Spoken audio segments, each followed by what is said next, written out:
you know, Dad separated from Mum when I was like 3 or 4, maybe 5. Oh, I didn't know that. So he went off in another direction. I didn't see him much at all. And you know, From 3 or 4 years old? Yeah. Oh, I maybe saw him 4, maybe 8 times at the most before his death. And so. How old were you then? 17. So in 14 years, you had 8 meetings with your dad. Maybe a few more here and there, but it was few and far between. Was it fatherly or? It was difficult.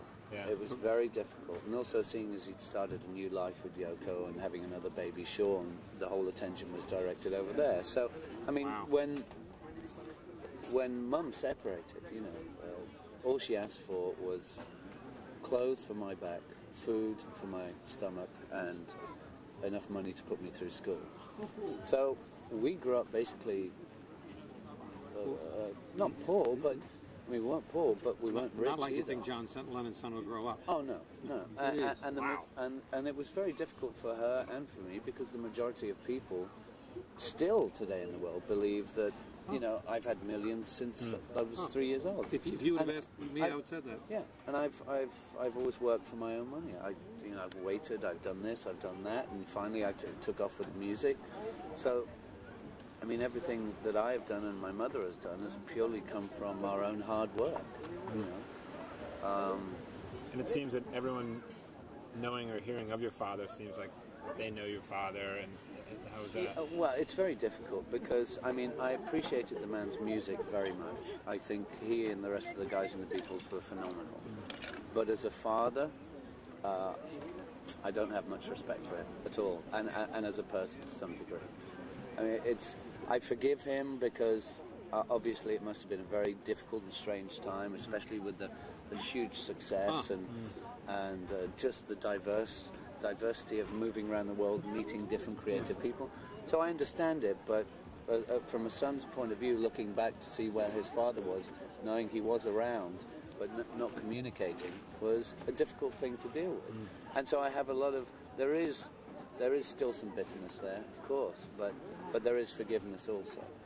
And so it's very, as you were saying, it's very difficult when people come up to you and say, man, we love your father so much. You know? And I'm going, you don't know the half of it. You said... I'm just like... And I have to keep my cool. I have to, because they don't know any different, you know. And so it's okay. I'll deal with it. I've always dealt with it. I'm going to have to continue dealing with it.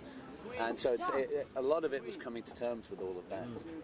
And it still bugs me, you know. Actually, I had an Italian stepfather who was very much more like a father to me than my biological father. And how old were you when he was with your mom? From roughly the age of somewhere in 5, 6, 7 till for about 5 years or more. I was in a private school,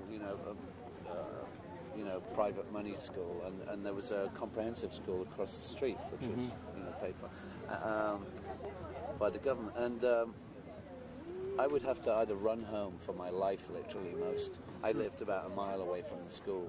Why? And because the kids in the comprehensive school all believed that I was the rich kid. I've tried to explain it so many times in interviews and magazines, and they say, yeah, sure. Did you ever try and explain that to your father?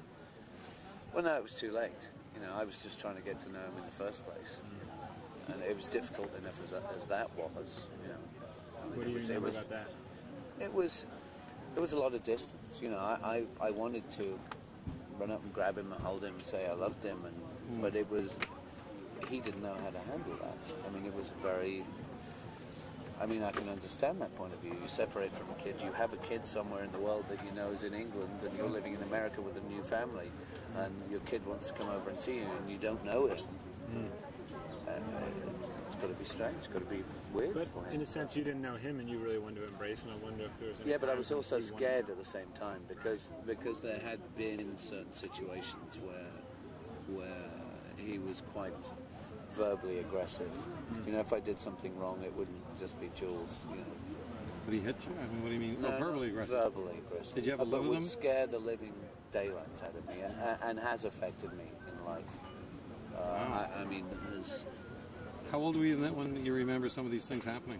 It was through 11 to 17. Did you ever live with him? Did you ever live together? No. Oh Oh man! So the few times you'd see him, and some of these times you're wishing that he'd hug you or kiss you, and you'd do the same. You'd do something, and he verbally was aggressive. I used to smile a lot and laugh a lot, and I really got shouted at heavily for enjoying life. And for many years, I've only just broken through it in the past couple of years. I wouldn't laugh, I wouldn't smile, I would always, just because subconsciously it was in there that if I tried to enjoy life and have a good time, that I'd be told off.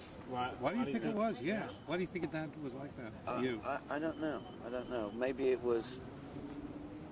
I think it annoyed him to a certain degree. That you were enjoying yourself. Yeah.